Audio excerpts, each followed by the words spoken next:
All right, Attorney General William Barr testified yesterday before the House Appropriations Committee, where he said the process of redacting the Mueller report is going very well, and stood by his decision to withhold an unknown amount of its material from Congress. He also said that he's only following regulations by withholding information. But Neal, the lawyer who wrote the rules, says Barr has gotten it wrong. Here first is what Barr said, followed by what Katyal told Brian Williams last night. It's interesting because this whole mechanism for the special counsel, as I said, was established during the Clinton administration in the wake of Ken Starr's report. And that's why the current rule says that the report should be kept confidential. Because there was a lot of reaction against the publication of Ken Starr's report. I think the situation here requires me to exercise my discretion to get as much information out as I can. And I think these categories, I think most fair-minded people would agree, are things that have to be redacted. It's flatly wrong. So he said the report must be confidential, and that's what the regulations say. They say no such thing, Brian. They say the special counsel is to give a confidential report to the Attorney General, and the Attorney General should review it for stuff, sources and methods and things like that. Those can be appropriately redacted from a public version, but there's nothing in the regulations that requires the report to be confidential. And indeed, there's a provision we wrote in the regulations, which Mr. Barr didn't talk about, which provide for the public release of the Attorney General's report. Barr is not a special counsel. He is the Attorney General. The provision about confidentiality only governs the special counsel, not the Attorney General. Of course, the Attorney General can give such information to the Congress. The Attorney General is scheduled to testify before the Senate Appropriations Committee today. Let's bring in a member of that committee, along with the Judiciary and Foreign Relations Committees he sits on, Democratic Senator Chris Coons of Delaware. Senator, good to see you this morning. Joyce Vance was on a short time ago, the former federal prosecutor, making a distinction between what Congress should see in the Mueller report, she believes unredacted, and what the public should see, where you may redact sensitive information, grand jury testimony, classified information, things like that. Are you confident that you will see the unredacted Mueller report from the Attorney General?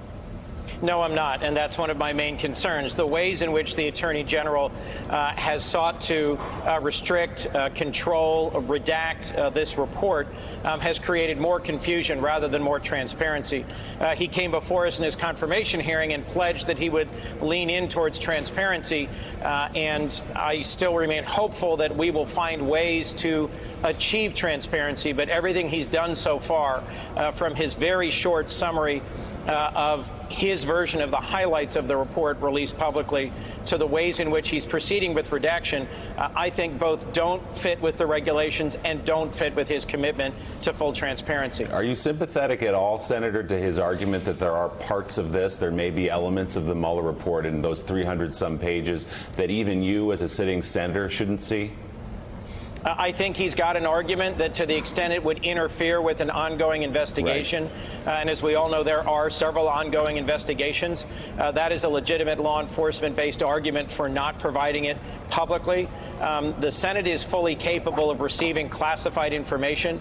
As we know, one of the core things that the Mueller report confirmed was the breadth and depth and intent of the Russian interference campaign in our 2016 presidential elections.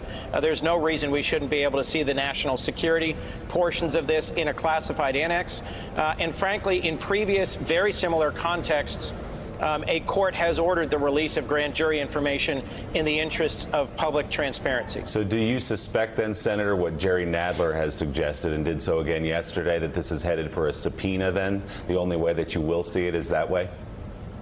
That may well end up being the case. Unfortunately, a subpoena process can take a very long time to enforce. So we should be trying to get as much out of the Attorney General voluntarily as we can before turning to a subpoena in the House if that's ultimately what happens. Senator, I don't know if you could stand by and listen to this. Keir Simmons, you have Vladimir Putin's first reaction to the report. Tell us about it. Yeah, well, look, we really know that we're living in an era of post-truth politics when you have Vladimir Putin claiming that the Attorney General's summary exonerates the Kremlin. It does nothing of the sort. But Vladimir Putin is, trying to spin. He is saying that the Mueller inquiry was a mountain and out of it has come a mouse. The objective for the Russians being that they want to try and get sanctions lifted. They want to try and pivot on the end of the Mueller report to say, you see, we did nothing wrong, and we should be free to trade and be involved in the U.S. By the way, there are multiple very rich Russians who are desperate to get back into working in the U.S. and being able to trade with U.S. companies. And I will say one thing. I think we need to disabuse ourselves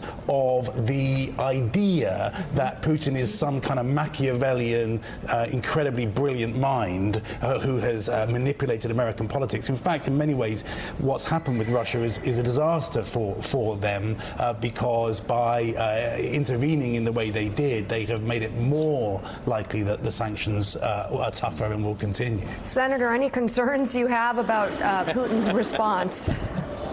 Well, it's striking that the two people who are repeatedly and publicly saying they're fully exonerated by the Mueller report are President Trump and Vladimir Putin.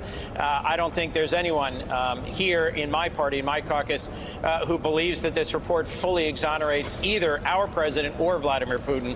That's exactly why getting the details in this report, in particular about obstruction, where the Attorney General reached his own conclusion and did not leave it to us to carry out our constitutional duty to conduct oversight and to be better informed about whether or not the president violated the American people's trust and his constitutional duty to see that the laws are fully and fairly enforced. That is something that is appropriate for Congress to see this report to be able to act on. All right, Walther, Isaacson, and then Meacham. Walther. Senator, good morning to you. I was wondering, why don't the Democrats just wait, see what Barr delivers? He seems like he's trying to get to the right place. There will be some redactions. He'll explain why. Then maybe there can be a discussion of what's in those redactions. It seems like people are trying to pump this up before there might be a resolution. He seems pretty sincere in heading in the correct direction. Walter, that may end up being the case, and next week I may be surprised by a fulsome release of this report. The key thing that made me uncomfortable with his nomination was that he sent an unsolicited 18-page memo into the Department of Justice that directly critiqued what he believed to be Robert Mueller's argument on obstruction of justice. Not an obvious or simple thing for someone in private practice to do. That he weighed in proactively on the argument on obstruction of justice, and then he insisted himself on reaching a conclusion about obstruction, which the special counsel did not, gives me real concern. I agree with you, Walter, that before moving towards a subpoena or some other measure, we should wait and see what the Attorney General releases. But given that particular piece of his recent conduct, I'm skeptical. Senator Keir Simmons here.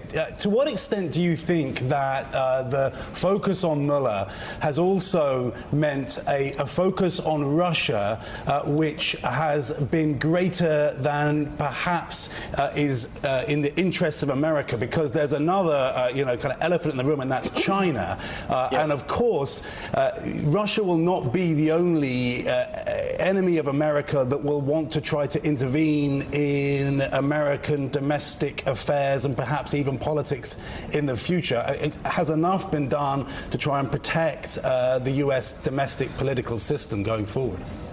Not enough. And one of the key lessons we need to learn from the 2016 presidential election is that it's exactly the openness of our society, the ways in which social media is a powerful and almost completely unregulated influence in our campaigns, that we need to do more to strengthen our electoral systems. We did send out about $350 million in grants, 2 years ago.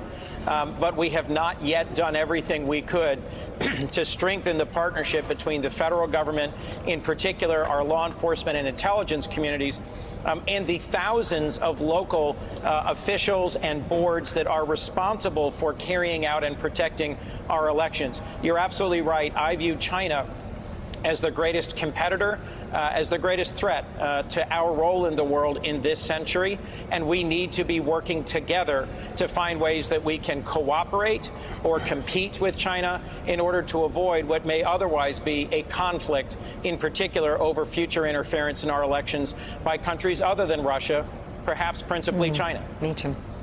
Senator, one thing that links two of the dominant stories of yesterday, but stories of the age, the family separation and the president's remarks about that, and the Russia questions, is this fear of the rule, about the future of the rule of law. One of the things the president said, and I'm paraphrasing slightly, is yesterday is, we have courts that rule against us all the time, which to a lot of folks translates as a kind of warning, a flashing yellow light, if you will, that you may have a president at some point defying court orders. You may have a breakdown of basic norms in terms of the separation of powers.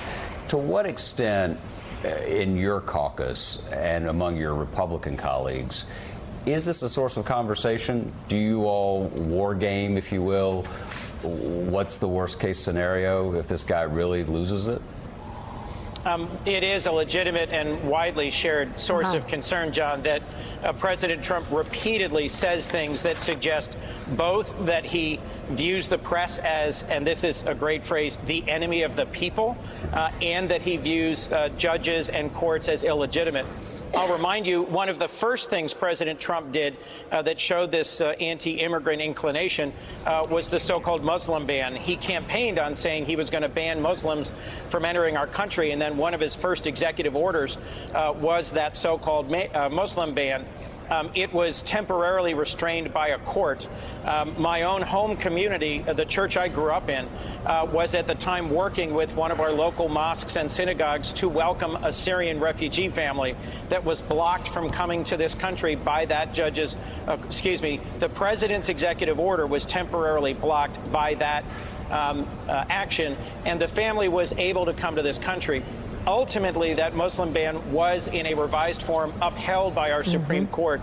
In just a few minutes, just an hour later this morning, I'm going to be introducing a bill with a wide range of senators and House members that would prevent this president or a future president from imposing a similar religiously based ban on folks coming into this country, narrowing his powers. This is not a bill that I expect to become law in this administration. But every Democratic senator running for president is a co-sponsor, and I think it's important that we put out a marker that says we will not engage as a party in the kinds of family separation actions, whether at the border or by preventing families from reuniting based on religion. This is just not who we are. There are ways that we can secure our border and secure our country without intentionally and cruelly dividing families. And I do worry, as do many of my colleagues, John, that the president is increasingly unlikely to keep following the rule of law should he be reelected. Yeah. Senator Chris Coons, thank you, and thank you for introducing that bill. Doris Kearns Goodwin, you know, we're at a point where a bill like that will be introduced, and how much Republican support will it get? Well, I think the key, again, is it has to be an education process for the country at large. The most important thing right now is to make the country understand what's happening on the border, to make the country understand that the Mueller report was what we were waiting for, to get the facts so we had a common story that we could all believe in. And the problem is that with these two comments that have gone out right now from Barr and from President Trump exonerating himself, the first two chapters of that story have already been written. And so the base is going to take that, and whatever comes later, they won't filter it into what's been said. So at some point, we've got to hope the country can agree on what the story of this 2-year investigation was and the importance of the facts so that we can go forward about Russia and go forward about what was done. But we seem to be stuck in that base and the everybody else right now. And the key for the next leader, if there is a next leader, is to be able to bring those divisions and heal them and allow the country to have some set of facts that we agree on so we can move forward. John. Some clarity.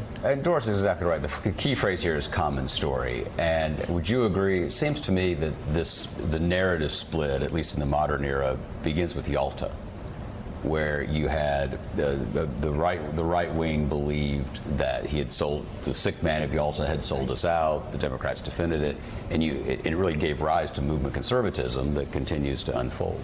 And that's a trouble when there's not an agreement on a story that's partly central to our country. That's what's made us go forward. Central to who we are. Central to who we are is our values. Every story that's brought us forward, whether it's the civil rights story, the women's story, the anti-slavery movement, has brought us forward in common purpose. And when you've got this divided country right now, there's no chance for that. We need a story. I have some bad news. People What's will that? not agree on a common story about Russia because a lot of the country made up its mind before we even knew the outcome of the Mueller report. On both sides of that, by the way. Well, and that's the problem of the age, and it's not just the age. I mean, it's been perennial. 20% of the country didn't want to revolt against Britain, and now we're much more at a 51-49 question. But through the Civil War, we fought a war over different stories, different stories. Yeah.